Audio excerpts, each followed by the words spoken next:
welcome to Whispers of Ink.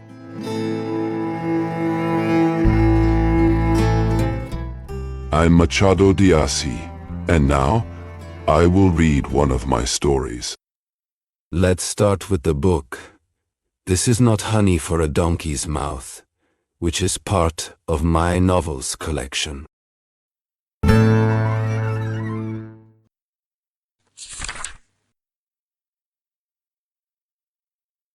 Chapter 1. It was the day of the Corpus Christi procession, and the Church of the Sacramento had prepared it with a certain degree of splendor. The streets were packed.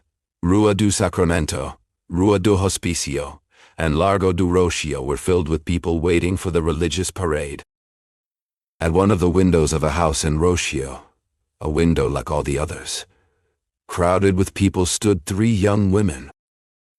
2 of them looked like sisters, not only because they shared the same facial features, but also because they wore identical dresses. The only visible difference was that one was dark-skinned with beautiful black hair, while the other had fair skin and brown hair. That was the main difference you could notice from below.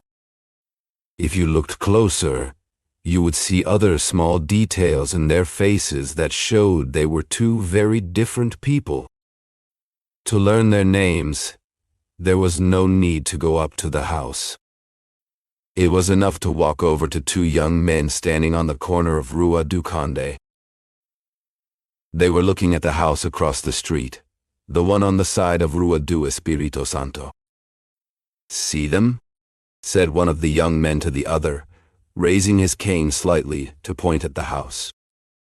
"I see them," the other replied. "Those are the Azevedo girls." "Who's the 3rd girl with them?" "She's their cousin. She's not bad looking, but she's got a wild head." "Want to go up there?" "No, in going for a walk." "A walk? Meneses, come on. I'm not dumb enough to believe that." "Why not?" "Because I know exactly where you're going." Meneses smiled and looked at his friend. "You want to tell me something new, don't you?" "You're going to your Venus house." "I don't know who that is." "Neither do I, but it's only natural." "Oh, it's natural, is it? Well then, goodbye, Marx." "Goodbye, Meneses." The 2 young men parted ways. Mark walked toward the house where the 3 girls were, while Meneses went off in the direction of Petalogica. If Marx had turned around, he would have seen that Meneses stopped again just as he reached the corner of Rua dos Ciganos. He paused and looked back one last time at the window. A few seconds later, he continued on his way. Mark climbed the stairs to the house. The girls who had seen him come in greeted him joyfully. "Wasn't that Dr. Meneses with you?" asked one of the Azevedo sisters. "It was," replied Marx. "I invited him to come up, but he didn't want to." "Maybe he was right," he added. "This isn't my house, is it, Donna Margarita?" Donna Margarita was a lady seated in the living room. She owned the house, was the aunt of the Azevedo girls, and the mother of the 3rd young woman who stood by the window with them. "Come now," said Donna Margarita. "Don't be silly with me. You know this house is yours and your friends." "Has the procession left already?" "To tell you the truth, I don't know. I came from the direction of the Campo." "Did you pass by your house?" asked one of the Azevedos, the dark-haired one. "I did, Donna Luisina. It was closed." "That's normal. My father is out walking, and we are here." Mark sat down.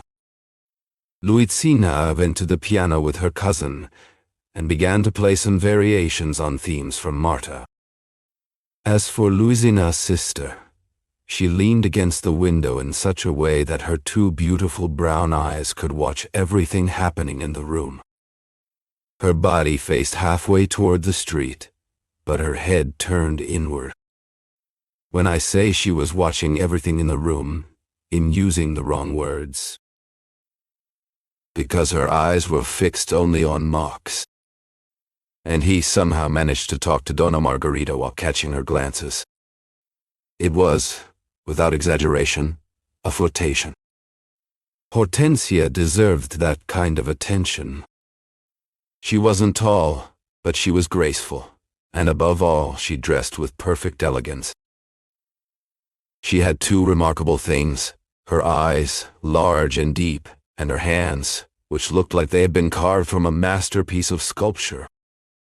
If we compare them, and look only at appearance, Marx seemed like a fine match for Hortensia's heart. He was handsome, but his beauty was neither too soft nor too rough. It was just right in the middle. He had something of both, a strong forehead like the god Mars, and a gentle gaze like Ganymede. There was already a spark of love between those two. If Marx had understood Hortensia the way her look was asking him to, he would have been a truly happy man. Did he understand her? Now, you must be curious to know what Meneses meant with those repeated glances across the Constitution Square, glances that didn't match his earlier refusal to go see the girls. To satisfy your curiosity, let's go together to the house of Pascal Azevedo, father of Luisa and Hortensia. This happens 2 days after the scene we told you about in the last chapter. Pascal Azevedo worked as a department head in a state office. With his salary and some money from investments, he supported his family, which included his old sister and his 2 daughters. He was a cheerful man, loved company, but he kept things simple in how he spoke and how he lived. He didn't throw big parties or fancy dinners, but he liked his living room and dinner table filled with friends. Among the regulars were Meneses and Marx. Mark, barely 2 months after meeting them, became the object of a deep and true affection.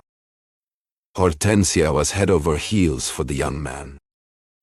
To be fair, we must say that Marx was loved before he even loved back. One night, he noticed that Hortensia was different with him.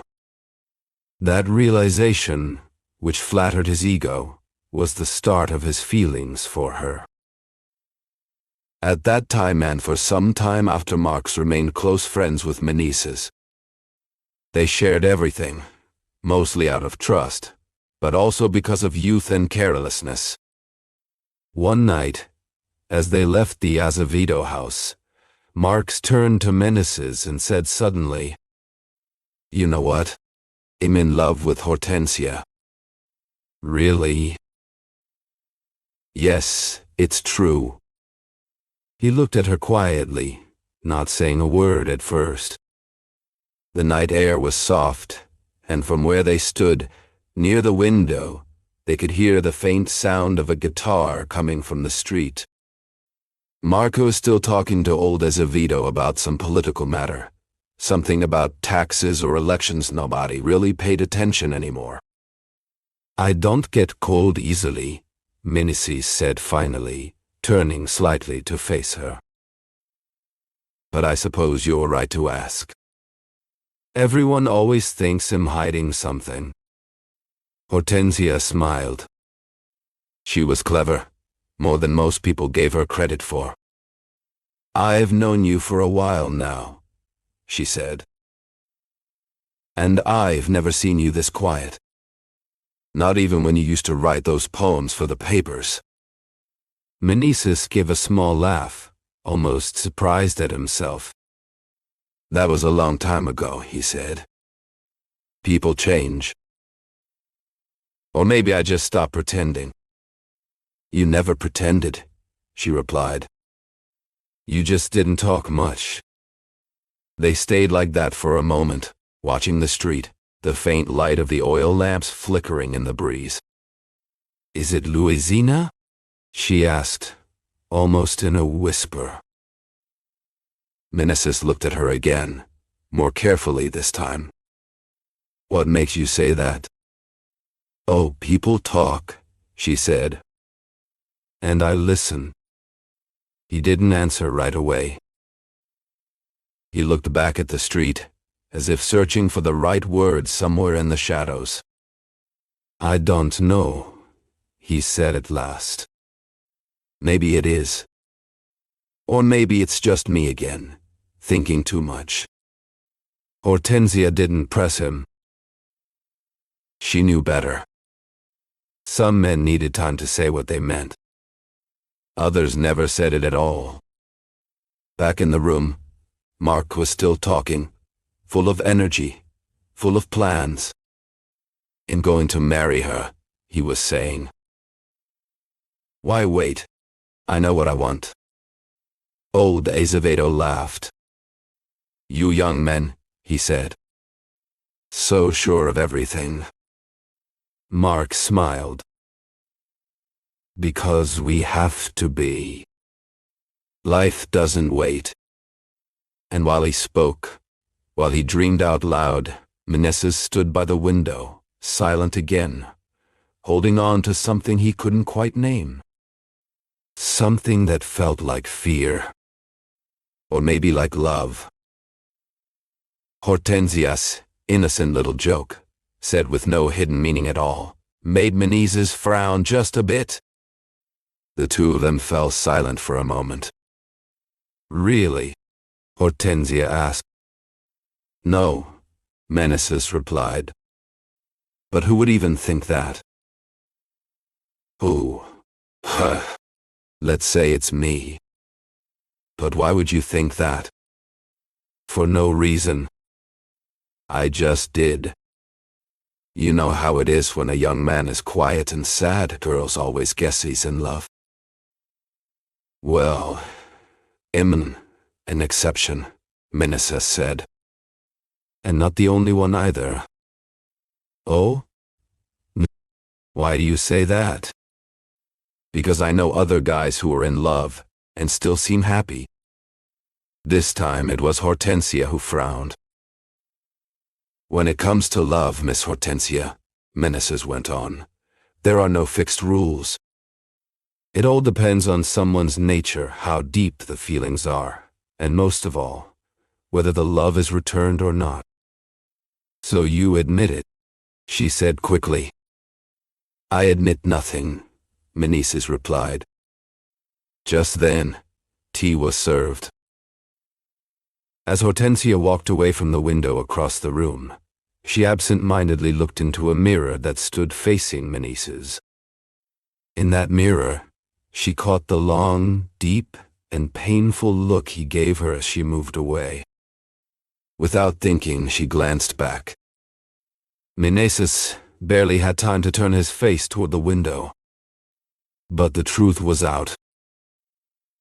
Hortensia now knew two things for sure. First, that Meneses was in love, and second, that she was the one he loved. Hortensia had a kind heart. As soon as she realized that Meneses truly loved her, she regretted the teasing words she had said before. She tried to make it up to him by being even more attentive. But what good was that when Meneses sometimes caught her beautiful eyes looking at Mark's with a soft, loving gaze? Mark, meanwhile, moved and spoke like a man who had nothing at all to complain about in life, bright, loud, and full of joy.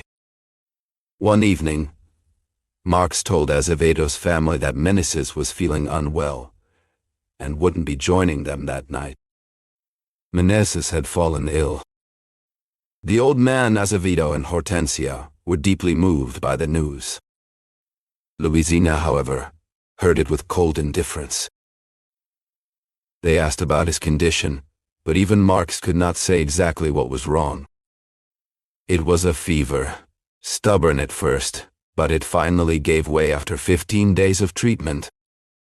20 days later, Meneses appeared at Azevedo's house again, still pale and thin. Hortensia felt a deep sadness when she saw him. She understood that his illness had much to do with the love he could not forget. Though she had never meant to cause him pain, she felt guilty for having inspired such feelings in him. It was as if a flower were to blame for its scent, or a star for shining in the night. That same evening, Mark spoke to Hortensia. He told her he would ask her father for her hand in marriage the very next day. "Will you allow me?" he asked. "Yes," she replied, "but under one condition." "What is it?" "I want you to ask in secret. Promise me that no one will know until the wedding day, which should be in a few months." "Why this condition?" he asked, confused. "Am I not allowed to have one?" she replied gently. Mark fell silent. He could not understand her reasoning at first. But if he had looked deeper into her thoughts, he might have seen her true motive. Hortensia did not want to make Meneses suffer even more. She hoped that, once the engagement was arranged, she could ask her father for permission to leave for 2 or 3 months. That, she believed, would give him time to forget her and move on. This quiet act of kindness showed how noble and kind her heart was. If Marx had truly understood her reasons, he might have questioned her choice. But Hortensia acted with honesty. She wanted to be happy, yes, but not at the cost of someone else's pain.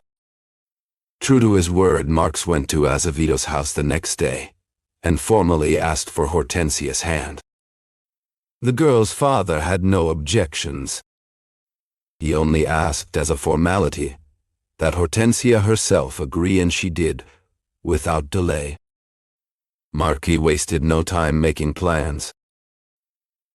The wedding would take place in 6 months, he decided. 2 days later, Hortensia asked her father if she could visit her uncle in Valencia. Azevedo said yes. As soon as Marx received Azevedo's confirmation about the engagement, he repeated his promise to keep everything secret until the day of the wedding. But, he thought, I can't keep this from Meneses. He's my best friend. If I don't tell him, it'll seem like a bad one. Marca couldn't wait to share his happiness with someone. So he went straight to Meneses' office. I have big news, he said as he walked in. What is it? I'm getting married. To Hortensia. To Hortensia. When Meneses heard that, his face turned pale. His heart pounded in his chest. He had feared this moment for a while. But now, hearing it said out loud, knowing that the woman he loved was already promised to someone else, and not just in feeling, but in official plans, was a pain he couldn't escape or hide. His reaction was obvious. Mark noticed and asked, "What's wrong? Are you okay?" "Nothing," Meneses replied. "Just some leftover from that illness I had. I've been feeling weak lately." "It's nothing." "So you're really getting married?" "Yes," said Mark. "Thank you, my friend." "When's the wedding?" "In 6 months." "That long?" It's what she wanted. But it's all settled now. I don't know why, but I still feel like it's not real. It's hard to believe I'm actually going to get married. Why? I don't know. If it weren't for her, I wouldn't marry at all. She's beautiful, don't you think? Yes. And she loves me. Want to see her latest letter? Meneses had no desire to read the letter. But how could he say no? Mark pulled it from his pocket and started reading aloud. Meneses tried not to listen. He really tried. But it was useless. Every word, every sweet phrase, felt like a knife in his heart. Meneses went home in a daze after Marx left, as if someone had thrown him into a deep hole or told him he was going to die. He loved a woman who did not love him. She loved someone else, and now she was getting married. It's a common story. Anyone who has lived through something like this will understand how much the poor young man was hurting. A few days later, Hortensia left for Valencia. She traveled with her sister and her aunt. Mark did not hide how upset he was about the trip. He could not understand why it was necessary. But Hortensia quickly explained that she had to go, and she said goodbye with tears in her eyes. Readers of this story may have already noticed that Hortensia had a strong effect on Marx. Her mind was sharper, and she led him like a queen might lead a man she loves. But she loved him in the way queens love, with power and control. Marx truly missed Hortensia when she left. He told Meneses how much he felt her absence. As for the groom, he loved his bride-to-be, but it is only fair to say his love was not as deep as hers. Marquis liked Hortensia. That's the truth. He was marrying her because he liked her, and because she was beautiful, elegant, and wanted by many men. Also, the idea of marriage felt exciting to him, like a new mystery. He had already lived through many new things, but this one felt different. Why did a woman so smart fall in love with a man so shallow? This question may seem sweet, but it's not useful. It is not rare for two very different hearts to come together. What is rare is finding two hearts that fit perfectly. Once she was away from Marx, Hortensia could not stop thinking about him. As soon as she arrived in Valencia, she wrote him a letter full of longing and promises. Mark wrote back with the same fire and the same promises. Both waited eagerly for the day they would finally marry. They agreed to write often, and to keep their letters regular and full of love. Meneses couldn't bring himself to stop sharing everything with his friend Marx. Every letter from Hortensia, and every reply he sent her, passed through Marquis' hands. And those replies were always reviewed by Meneses, who carefully polished the young lawyer's words. It was a painful situation for Meneses, but he didn't see a way out without confessing his feelings. And that was something he refused to do. He carried his sadness with pride. One morning, Meneses woke up with a clear decision. He had to forget Hortensia. Why, he thought, should I keep loving someone who will never be mine, especially now that it's wrong to feel this way? Soon, they'll be married, and that will be the end of everything for me. I need to move forward. I need to build a future. The only way is through work and study. From that day on, Meneses worked harder than ever. He split his time between his job and his books. He studied late into the night and tried to master the difficult field of law he had chosen. He tried his best to forget his friend's fiancée. One evening, he ran into Marx at the theater. It was rare for Meneses to be there, because he had been avoiding these meetings. He didn't want to hear about the happy love between Hortensia and Marx. As soon as Marx saw him, he said, "Guess what? Hortensia sent you her greetings in her last letter." It was a letter full of complaints, Marx continued. I wish I had brought it with me. She said I took too long to write back, and now she thinks I've forgotten her. Can you believe it?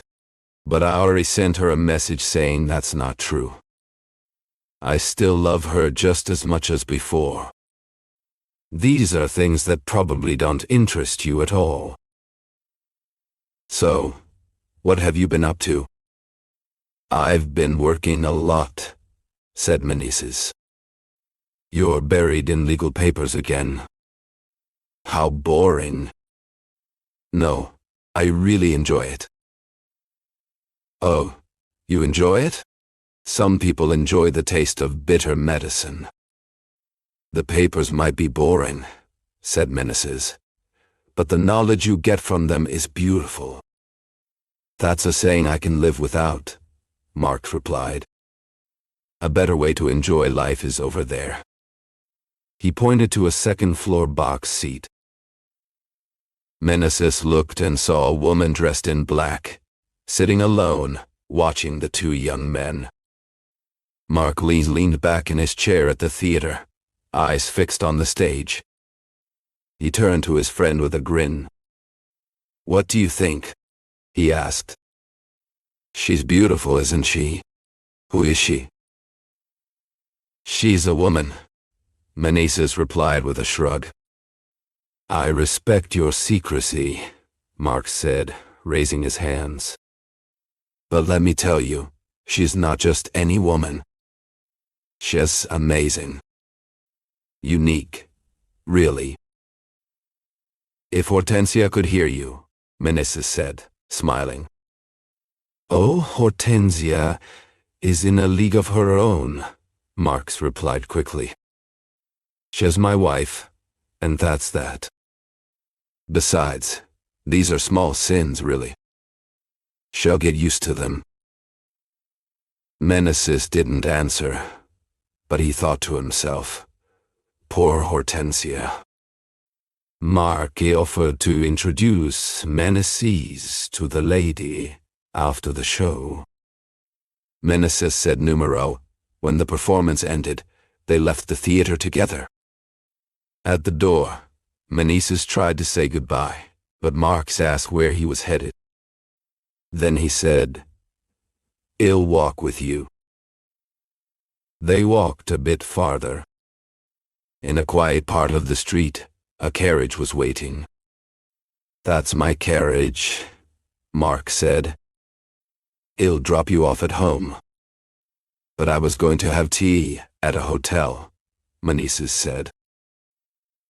Then have tea with me, Marx replied, and pulled his friend into the carriage. Inside, sitting quietly in the shadows, was the woman from the theater.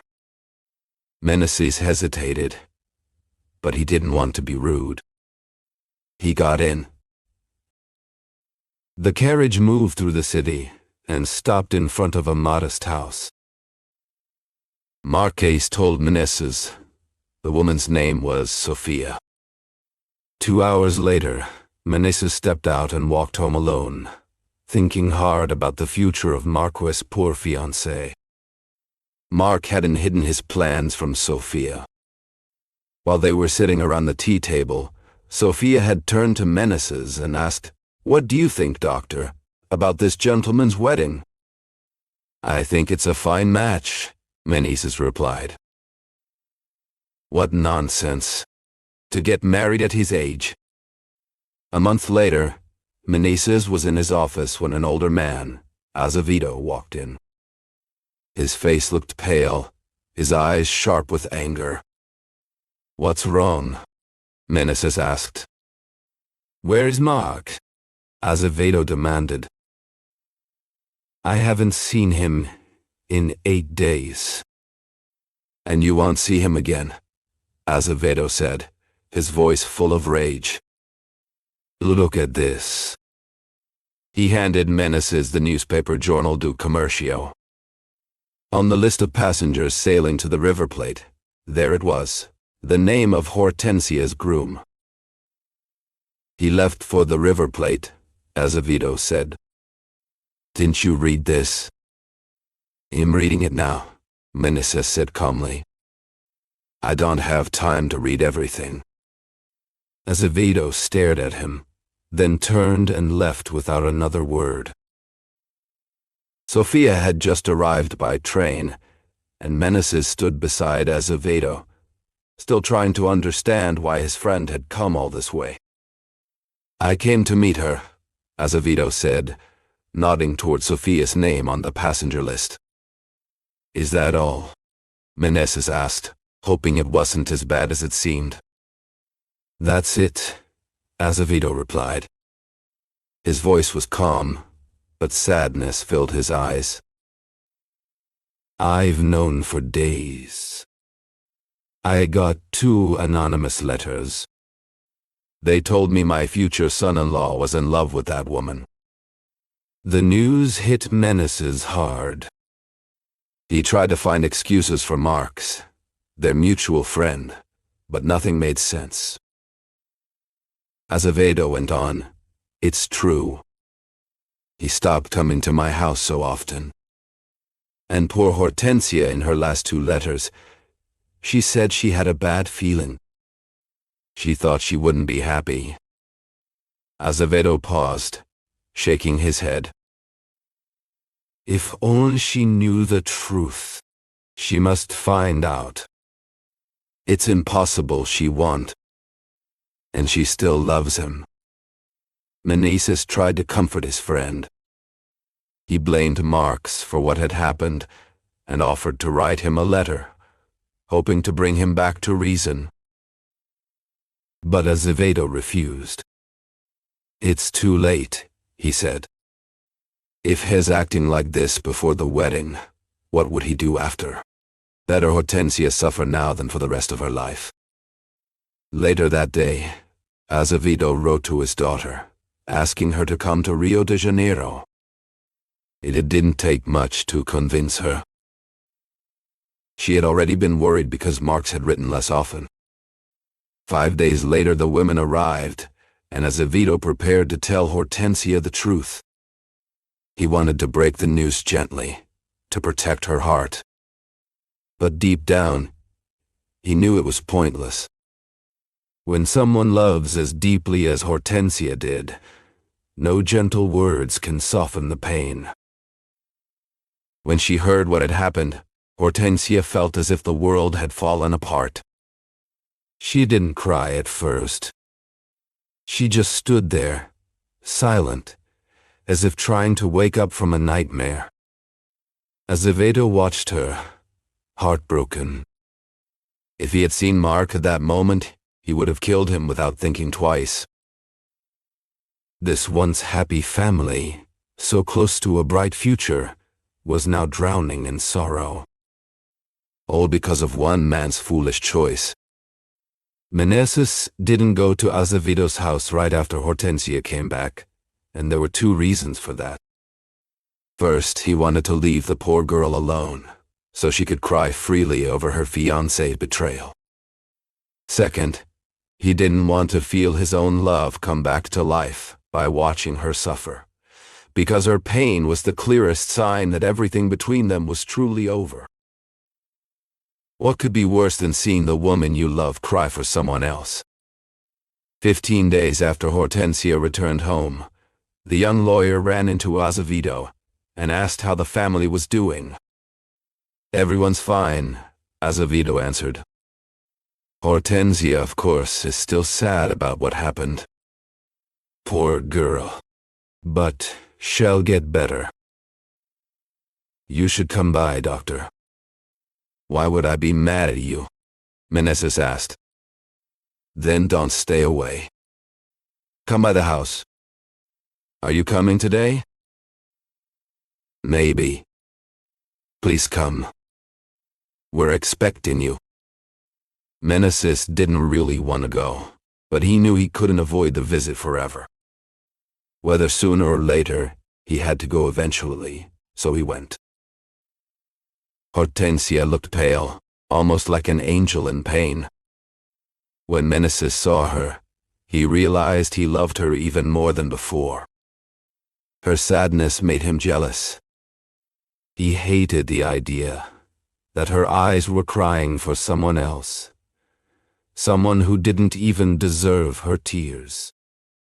There, he thought, there's a heart so big, so full of love, that it could make any man the happiest in the world.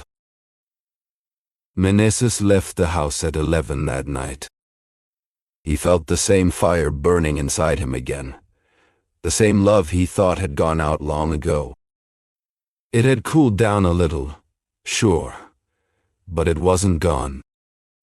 Seeing her again had brought it back to life. But what can I expect?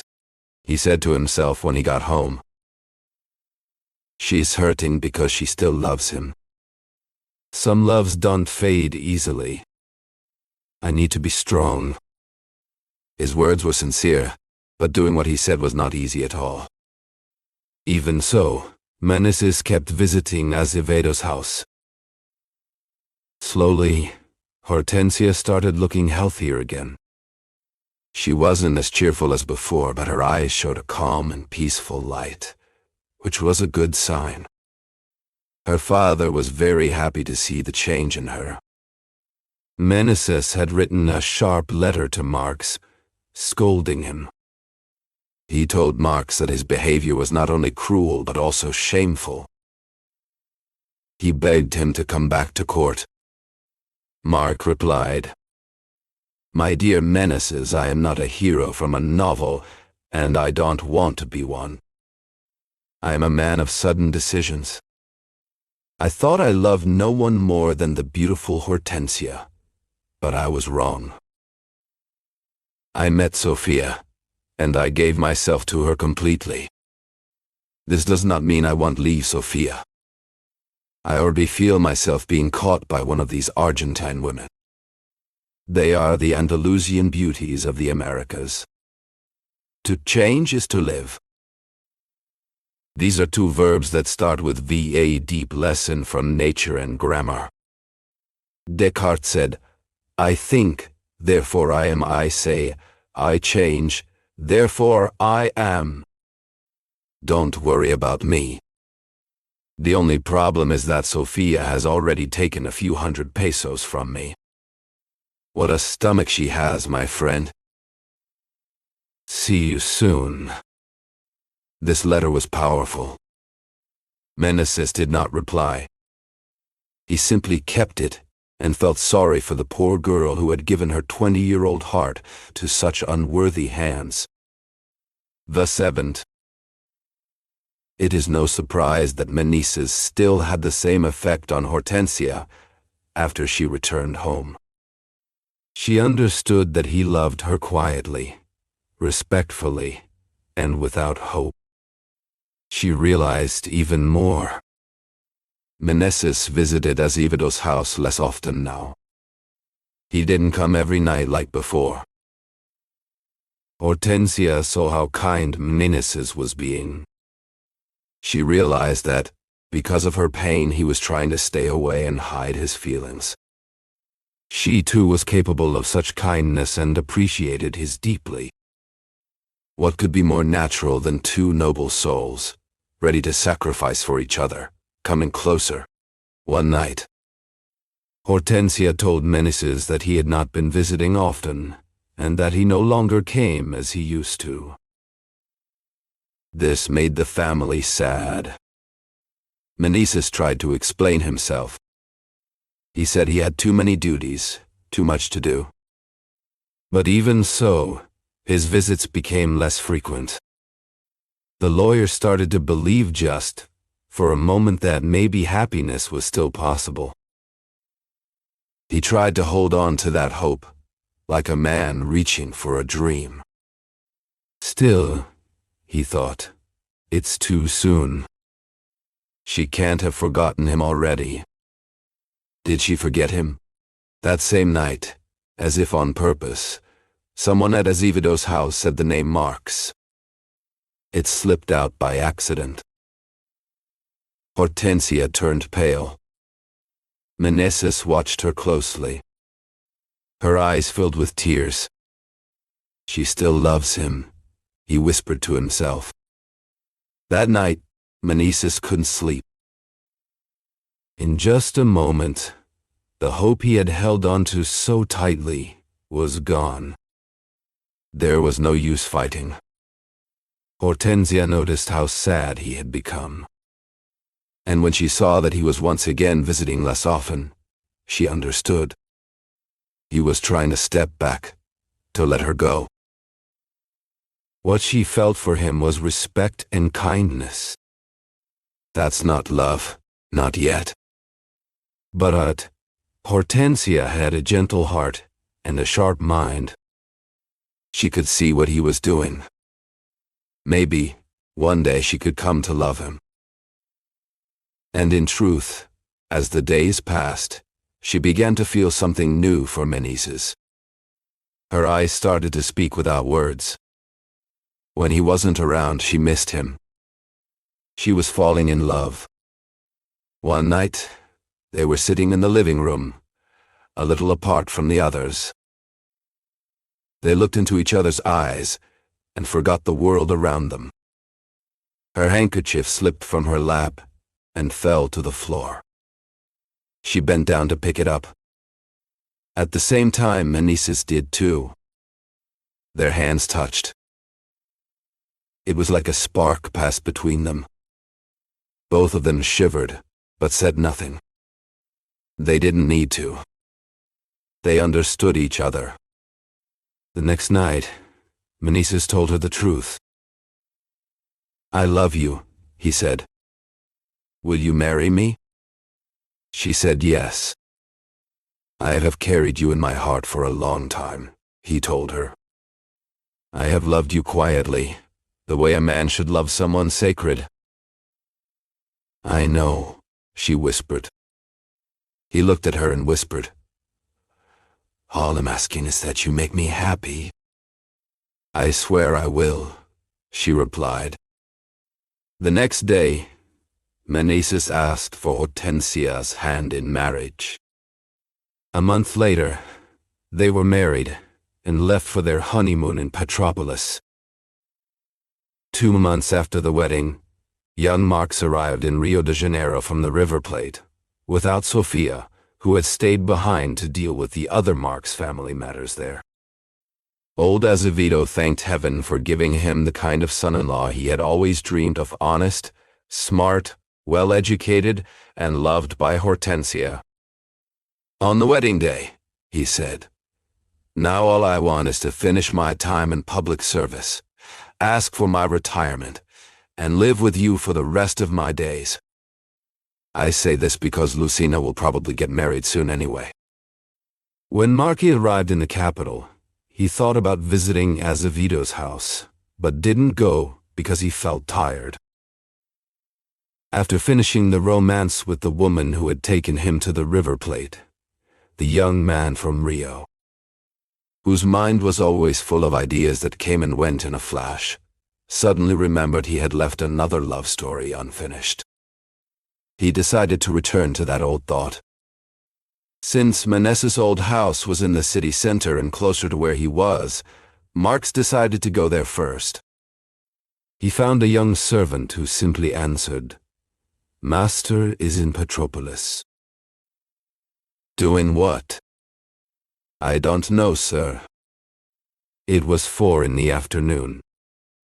Marx planned to have dinner and then visit Azevedo later that night. At the hotel, he met a friend who greeted him with a warm hug and then poured out a bag full of news. Among them was the story of Meneses' marriage. "Oh, Meneses got married?" Mark asked, surprised. "Yes." "To one of Azevedo's daughters?" "To Luisa?" "No, to Hortensia." "To Hortensia?" "Yes, 2 months ago. There in Petropolis." Mark stood there, stunned. Mark never truly loved Azevedo's daughter. Any claim he might have had to her hand had been ruined by his sudden trip to the River Plate and the letter he had sent to Meneses. All of that was true. But Marx was deeply proud, And this marriage that had happened while he was away, when he had imagined finding Hortensia in tears. Almost a widow hurt his ego more than anything. Luckily for his digestion, only his pride had been hurt. So when he saw a rich pea soup and a perfectly made fish mayonnaise set before him, his appetite quickly took over. He ate like a man fresh off a sea voyage and one who hadn't gotten seasick either. After the meal, he thought about paying a few close visits. Should he go to Azevedo's house? What would he say if he did? What had happened while he was gone? These questions and more filled his mind, but he couldn't find an answer. Still, he thought it best not to act like he knew what had happened. If he played dumb, he could keep the moral high ground. Either way, going to Acevedo's house seemed like the right move. He called for a carriage and headed out. When he arrived, the servant told him, "The master is not receiving visitors." Mark left confused. Was that meant to be an insult? He told himself, well, maybe it's better not to go back. And besides, I've just returned from a trip. I deserve a visit. But days passed, and no one reached out to him. That hurt. What hurt more was knowing that she had slipped away from him, and it was all his fault. He grew angrier the more he thought about it. What role does Meneses play in all this? He asked himself. He knew I was planning to marry her. If he took her for himself, that's betrayal. Mark asked one question after another, thinking deeply about each detail, until he finally came up with a plan to get back at Meneses. He felt as satisfied as a general who had carefully planned a strong and certain attack. With calm confidence, the young dandy waited for the Meneses couple to return. The couple did come back a few days later. Hortensia looked more beautiful than ever. There was a new glow on her face, the radiant glow of a wife. The woman who had once been a shy young girl was now a complete woman.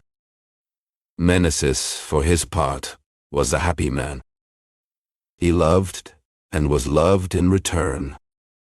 Life was just beginning for him, and he was ready to start a family. He felt full of energy and ready to be truly happy. A few days after they returned to Rio de Janeiro, Mark suddenly showed up in Meneses' office. Their first meeting was sure to be a bit awkward. Meneses, fully aware of what had happened, greeted Mark with a smile. Marques tried hard to seem very happy. "I got back 15 days ago," he said, "and I almost went to Petropolis to see you, but I couldn't make it. It's useless to say I would have gone just to give you my sincere congratulations." "Sit down," said Meneses. "You're married," Mark said as he sat, "and married to my old fiancée. If I were someone else, I might get angry. But thank God, I have some sense. I think you did the right thing." "I believe I did," Meneses replied. "When I think about it calmly," Marx continued, "I realize I didn't love my fiancée the way she deserved to be loved. I wouldn't have made her happy, and I wouldn't have been happy either. But with you, it's different." "So you're taking this well," said Marx. "Why wouldn't I?" replied Meneses. "There was never any rivalry between us. Nothing ever came between us. It was just something that happened in my life, and I'm glad it ended this way. In the end, you're better than me. You deserve her more." "Did you have a good trip?" Meneses suddenly asked. "Fantastic," said Marx. And with that, Marx began to describe his journey in great detail. But just then, a very welcome lawyer came in and interrupted him. Meneses shook his friend's hand warmly and invited him to his home. Mark stood by the window, watching the rain blur the streets of Rio de Janeiro. The city had changed in the years he was gone, in new buildings, new faces, but the same humid air that clung to his skin like an old memory. "I'll go," he said, his voice low. "I'll go, but promise me you'll tell your wife not to treat me coldly. What's done is done. In the one who's worth nothing. Goodbye.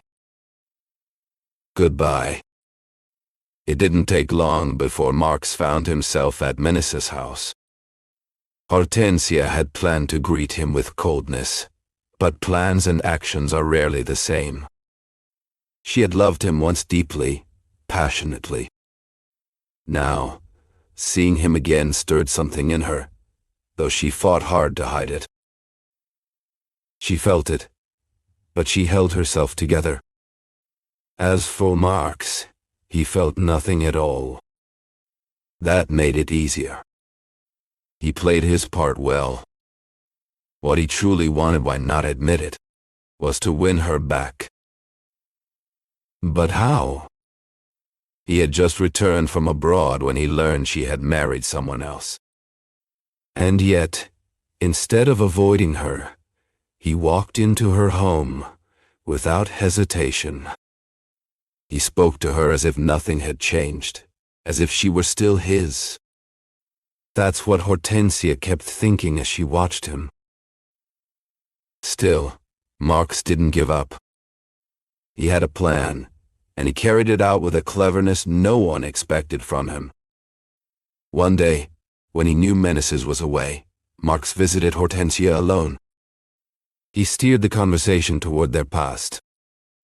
She refused to follow. But he insisted. Finally, she told him all that is over. It's dead. Dead? He said, shaking his head. Maybe for you. But not for me. I never forgot you. I left because of a terrible situation I still can't explain. But even then, I never stopped thinking about you. I believed you had done the same. When I arrived back, I hoped I could still be your husband. Why didn't you wait for me? Hortensia didn't answer. She didn't move or speak. After a few moments, she rose slowly and walked with quiet pride toward the inner door of the house, leaving him alone with his words. Mark stayed in the room, waiting until a young servant boy came in and told him he had orders to ask him to leave. The humiliation was deep. There had never been a sadder battle in the wars of King Cupid. I was a fool, Mark said the next day, when the memory of the scene returned. I should have waited 2 more years. As for Hortensia, right after Marx left, she went to her room and cried 2 tearsomely too. They were the last tears she had left for that great, poorly placed love. Her first tears had come from pain. These 2 came from shame. Hortensia was now ashamed of having loved that man. Of all the defeats love can bring, this is surely the worst. Hatred is cruel, yes, but shame is degrading. When Meneses came home, he found Hortensia, cheerful and eager to see him. Without telling him everything, she said she needed to hold him close, and that once again she thanked God for the events that had led them to marriage. These words, and the fact that Marx had not shown up for 8 days, made Meneses suspect something had happened. But he asked nothing. In that marriage, everything noble came together, love and trust. And that, without doubt, is the secret to a happy marriage.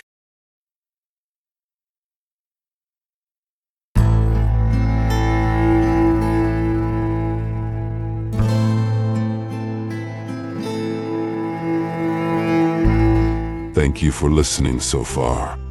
If you enjoyed this video, don't forget to like our channel and click the bell to be notified whenever a new book is read.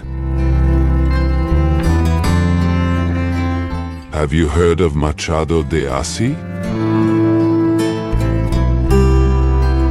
Machado de Assis, born in Rio de Janeiro in 1839, is considered one of the greatest writers in Brazilian literature and a master of psychological realism. He was a novelist, poet, playwright, and short story writer whose works explore the complexities of human behavior with irony, subtlety, and deep introspection. Among his most famous novels are Dom Casmurro, which questions truth and memory, and the posthumous memoirs of Brás Cubas, a satirical narrative told by a deceased man. Machado's literature often reflects the contradictions of Brazilian society, addressing issues like race, class, power, and identity in a sophisticated yet accessible style.